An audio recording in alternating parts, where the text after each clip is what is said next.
about 9 months ago, I took a trip to Kenya, Africa, and just before that was when I had shared those prophecies that I shared with you today. They came forth just before, a couple months before I took that trip. And as I've shared before, while I was there in Africa, there was a attack against us, a physical attack. I'm talking not just a spiritual attack, but an actual physical attack where men broke into our room where we were sleeping. My wife and I were in one room, and my son was in another room, and my brother-in-law was in another room, and our host, Pastor Tobias, was in another room. Well, we didn't lock our doors that night. None of us, except for Pastor Tobias. He did lock his door.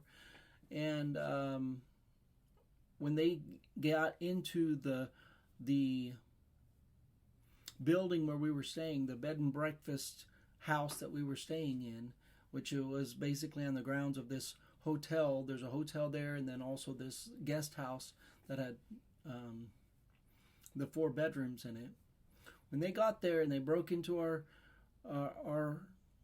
home and walked into our room, when I sat up, one of the men hit me over the head with some type of weapon and split my head open. I got 10 stitches in my head, and I've shared all of that story before. But that day, it seems as though something happened. It was like it was a wake-up call. And you can see even today I have a mark on my head. But this mark is not just a scar from what happened to me, but it's a mark that reminds me of the goodness of God. It reminds me that God is doing something in the earth. It reminds me that we must wake up. See, I was sound asleep, and it was 3 o'clock in the morning.